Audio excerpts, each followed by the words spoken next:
In previous lecture, I have discussed about the process name as sampling and sampling theorem. These two topics, which already I have covered in the previous lecture.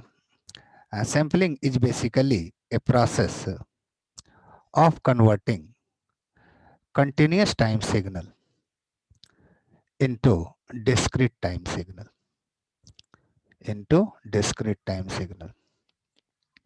The process of converting continuous time signal into a discrete time signal is called uh, sampling. This is a continuous time signal and which is defined for each and every value of t for which this signal is given. And discrete time signal, the magnitude of discrete time signal is obtained only at some sample point. This is the difference between uh, continuous time signal and discrete time signal. The magnitude of continuous time signal can be obtained for each and every value of t for which this signal is given, for the time range in which signal is given. And discrete time signal is the signal which magnitude can be obtained only at some sample point. So this is continuous time signal and this is discrete time signal. And the device through which you will convert CTS, this is continuous time signal CTS, and this is discrete time signal DTS. And the process of conversion is sampling, and the device through which you will convert CTS into DTS is called sampler. This is sampler, which is basically a multiplier. So this I have already covered in the previous lecture. And the second thing, which already I have discussed in the previous lecture, is sampling theorem. Sampling theorem is basically, or you can say sampling theorem basically provides you minimum sampling frequency, which is desirable, which is required to get original signal xt from the sampled signal x delta t. Or you can say the minimum sampling frequency which is desirable to reconstruct original signal from the sampled signal is called its sampling theorem. Sampling theorem will provide you information about the minimum sampling frequency so that you can get original signal from the sampled signal. And according to this theorem, and the minimum sampling frequency should be equal to twice of the maximum frequency component present in this band limited signal. So you must remember this statement. And in this lecture, I am going to prove this statement. What is the basis of this statement? On what ground you can say the minimum sampling frequency should have twice of FH, twice of maximum frequency present in the original signal, so that reconstruction is possible. So in this lecture, I am going to prove this.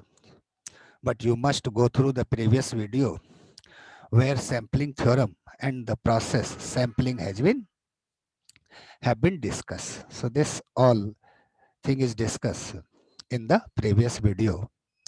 What is sampling? What is sampling frequency? And what is sampling theorem? In this lecture, just I am going to prove the statement which is given in the sampling theorem. And for this, I have considered a continuous time signal,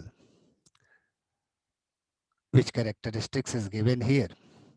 And with the help of sampler, this CTS is converted into DTS. So this is the characteristics of DTS. And here sampling interval is TS, or you can say the interval between two sampled signal is TS. And Fourier transform of this signal xt is x omega, and this is the spectrum, or you can say the variation of Fourier transform of xt with respect to omega. So this all I have assumed here to validate the statement which is given in the sampling theorem. Now, what will happen when you will give input xt to this sampler? Basically, the sampler is a multiplier, which I have covered in the previous lecture. Sampler is just a multiplier.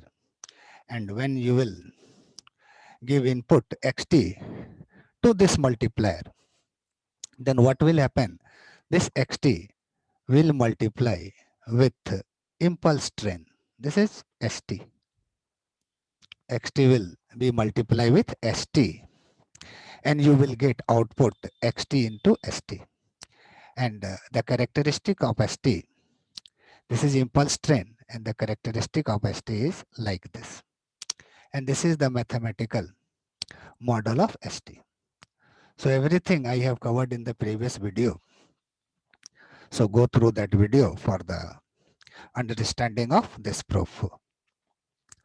Now, when you will give input xt to this multiplier, then what will happen? This xt will multiply with st, and that results in a signal yt, which is x delta t, which is equal to the product of xt into st. This is the mathematical equation of st. Now, what will be the Fourier transform of this discrete time signal, or you can say x delta t? What will be the Fourier transform of this signal? So, according to multiplication theorem of Fourier transform, you know the Fourier transform of product of two signal will be equal to 1 by 2 pi Fourier transform of x omega, Fourier transform by xt, which is x omega, and convolution Fourier transform of st, which is s omega. This is multiplication theorem. According to multiplication theorem of Fourier transform, you can determine the Fourier transform of the product of two signal, which is equal to 1 by 2 pi of Fourier transform of first signal convolution Fourier transform of second signal. So the Fourier transform of this impulse signal, let us say this is x delta omega. This is Fourier transform of x delta t. Then x delta omega will be Fourier transform of first signal x. This will be equal to 1 by 2 pi of Fourier transform of first signal convolution Fourier transform of the second signal. And this is the Fourier transform of second signal, which I have discussed in the Fourier transform, the lecture video which is given on the Fourier transform. So go through that video. Now, when you will solve this convolution, you will get finally x delta omega, or Fourier transform of discrete time signal will be equal to 1 by ts summation of from n equal to minus infinity x omega minus n omega s. Now you will have to plot this mathematical model. What will be the nature? What will be the characteristics of x delta omega, and how, or you can say how you can plot x delta omega. So just you will have to put n equal to minus infinity to plus infinity. When n equal to 0, then what will happen? This become equal to 1 by ts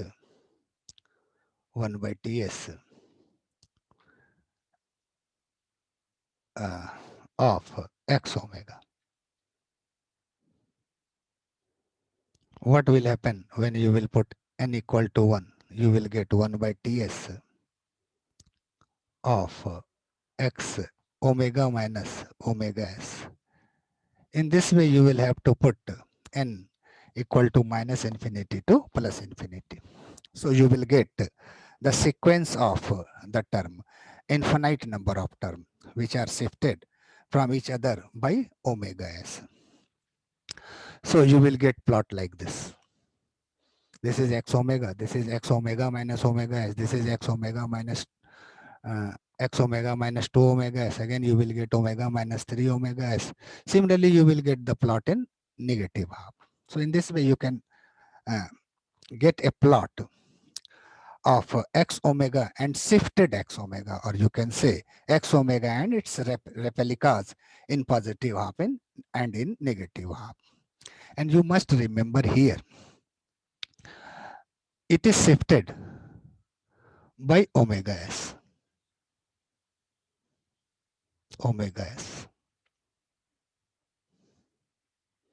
And now this is omega h, and this one is also omega h. So when you will subtract omega h plus omega h, means when you will subtract 2 omega h, 2 omega h, then you will get the distance between these 2 points. Distance between these 2 points. This is x basically. This is x. You will get x. Or you can say omega s is equal to 2 omega h plus x. This is very important because this will decide the reconstruction of signal. The value of x will decide whether you can reconstruct the original signal or not. So let us consider first case. When omega s is greater than 2 omega h. When omega is greater than 2 omega h, then x will be positive. Then this x will be positive. Means there is a distance between these two. Or you can say there is no overlap between shifted replicas. You will get no any overlap in this case. And in this case, you can reconstruct the signal. Or you can say you can reconstruct the original signal from the sampled signal. Here it is Ts, and this is cutoff frequency omega c.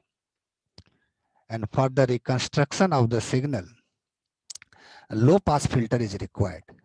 So in this case, the low pass filter with gain Ts and cutoff frequency omega s is required so that you can reconstruct the signal. But you must remember the range of omega c or cutoff frequency. In this case, range will be this. And this is the low pass filter through which you can reconstruct the original signal. So this is case 1. What will happen when omega s and 2 omega h both are equal? When omega s become equal to 2 omega h, then what will happen? This x become equal to 0 and you will get plot like this. In this case, you can say there is no overlap between the shifted replicas. In this case, there is no any overlap between the x omega and its shifted x omega. There is no overlap. So in this case, you can also reconstruct the original signal through a low pass filter of gain Ts and cutoff frequency equal to omega h. In this case, cutoff frequency will be omega h. So this is the limiting case. And what will happen when 2 omega s, omega s become less than 2 omega h? Then what will happen? Then this term become negative.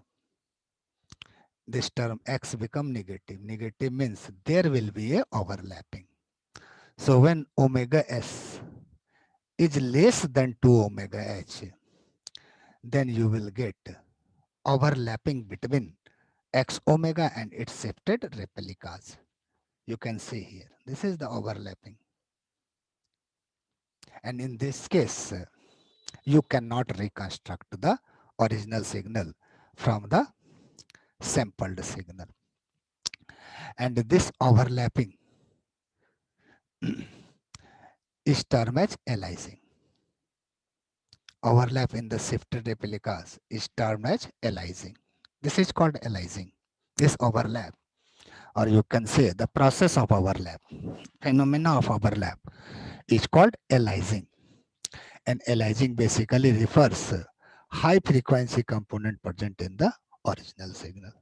So in this way, you can say you can reconstruct the signal under the condition of oversampling.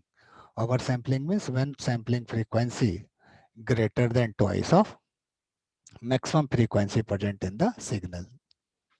And you can also reconstruct the original signal when the sampling frequency equal to twice of the maximum frequency component present in the original signal. And this is the statement which is given in the sampling theorem. So this is the basis through which you can say the minimum frequency must be equal to twice of the minimum sampling frequency must be equal to twice of the maximum frequency present in the signal. If the sampling frequency will be less than twice of the maximum frequency present in the signal, this condition is called undersampling, then you will have a phenomena which is termed as aliasing. And we should avoid the process of this phenomena of aliasing because aliasing has two severe consequences. One, when you will reconstruct the original signal, you will find the presence of unwanted signal in the reconstructed signal. You will find noise in the reconstructed signal. And the second, the consequence of aliasing is there is a chance, or you can say there will be a loss of some frequency in the reconstructed signal. You will not get some of the frequency when you will reconstruct the original signal. So these are the two consequences, and so that we should have avoid this aliasing, and to avoid aliasing and the phenomena of aliasing or the you can say this aliasing, it is essential to keep minimum sampling frequency equal to twice of the maximum frequency component present in the signal. And if the sampling frequency will be less than twice of the maximum frequency component present in the analog signal or continuous time signal, then you will get a process, you will get a phenomena, and that phenomena is aliasing, and aliasing has severe consequence on the reconstructed signal. So we should avoid aliasing. So this is all about the proof of sampling theorem.